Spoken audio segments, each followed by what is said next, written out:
What's good, guys? It's your boy CS. It has been a minute. I've not really been checking the charts too much here and there, as I've been really just watching the bull and T-bull arguments on Twitter, and yeah, been spending time with family, having a few barbecues. But enough of all that. Let's dig deep into the charts. So, actually, it's a good time to chat the charts because of what's going on right now.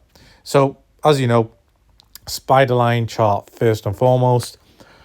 This could be, and this is the bullish thesis, that we're just getting a final retest of the weekly, right? And you know what, near the Fibonacci level, I did say there was a lot of longs that were about to get wrecked if we did come down, and that would send us down to the 61.2 level. So this could just be an actual retest. Nothing surprising so far on the charts. And then on the daily, as you always see, when we get clusters like this is where Bitcoin needs to hold. This is really, really difficult to pull through for the bears. They might get a wick down, but remember, let's just see where the chart ends up by the end of today and tomorrow. Because these clusters, the 100, the 50, and the 20 EMA, this has to break that in one impulse move. And if I'm being honest with you, I don't think that's on the cards. I don't think that's possible, if I'm just being honest with you. Now, the descending wedge, we broke out of that, and the pattern has now been completed. And in terms of the descending channel, we're still in that. And, you know, it actually pulls through on kind of like horizontal resistance around here, where we could come back and retest around this region. So there's no surprises whatsoever. And also this ascending triangle, we have failed to retest it actually. So I think it's good that we do get a retest around here, the 61.582, which coincides with the 50 and the 20 EMA. Remember, in a trend, you want to always be bouncing off the 20 EMA as our friend. And so if we get this on the weekly, a nice retest today, this could actually be in the bull's favor because there's a lot of demand here, and we're getting rid of those longs that are actually here around 62.2 to 7. I can't remember the heat map, but it was around here anyway. So this actually looks like a very, very good, healthy chart. And also with the Nikkei, because Bitcoin does lag, yesterday it actually closed under the turquoise, the 100, and the orange, the 50 EMA. But if you remember, we got two closes above, and now today the Nikkei is actually posting a bullish engulfing candle over yesterday's red candle.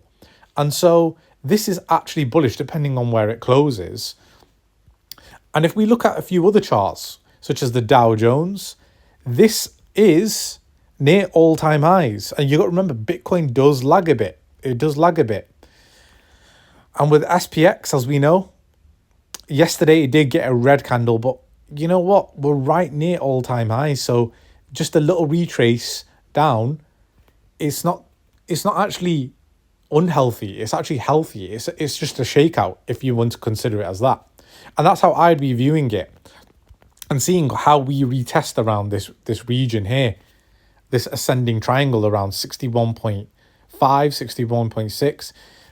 To me, depending on how Bitcoin bounces, this looks like a fantastic area. And also, we've got another cluster here of the 200 and the 100 around this area. So for me, personally, this looks very, very healthy for Bitcoin, that it's just retracing at the start of the week. Remember, this is how the weekly chart looks like right now. Of course, it could engulf and come all the way down here, or we could just get a wick, hit round here, and then we go up.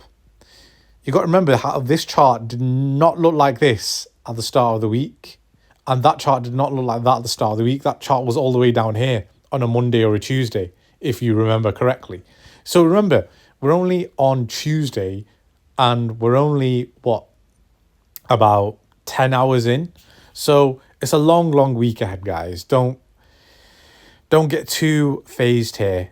In terms of alts and stuff like that, well, unfortunately, Brett has broken through the weekly, and again, it can come back, and this could just be a wick.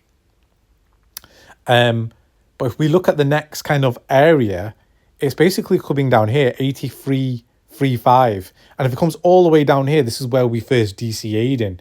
So, yeah, I mean, we'll see where the chart ends up. It could come all the way and retrace down to the 7850 again. If it does, personally, that's not too good because we've already used our support once, twice, and thrice, shall we say. So we could come back down to here, and then I'd be looking for entries around here if that was the case.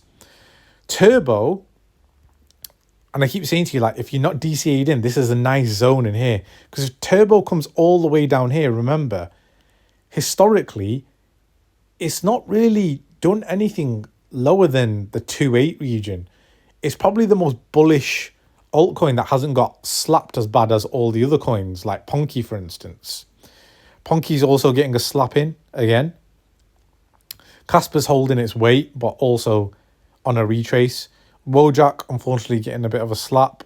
And I think Floki's the only one. And remember, I told you, when Floki moves, generally everything else moves. So just keep an eye on Floki.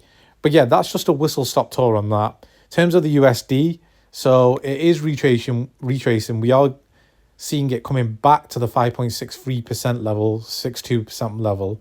And we're now at the 20 daily EMA. And on the 50 EMA. So, guys, we could just get a wick up here, right?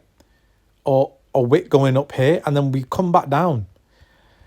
I don't think there's a strong argument otherwise to say anything's changed just yet. Like I said, we always wait for confirmations. But if we are looking at the bearish sentiment, excuse me, the bearish sentiment hasn't changed on their side, which is, if we go back, excuse me, lower low, lower high, lower low, lower high, lower low, lower high, lower low. This is their lower high, right? This is what the bears are saying is the lower high. Hence why we're coming down to 44 or 48, 44, whatever it might be. That's their sentiment. I can't see that happening just because of where the Nikkei and the SPX and the Dow is currently. If this was to change, then yeah, my sentiment would change. But right now, Nikkei's posting, and we've got 10 hours left. It's engulfing the previous day's candle, so it's actually very bullish. You got to remember, Bitcoin lags behind these, so it's like either a day or a couple of days or a week behind what goes on in stock markets and indices and the Japanese markets, etc. So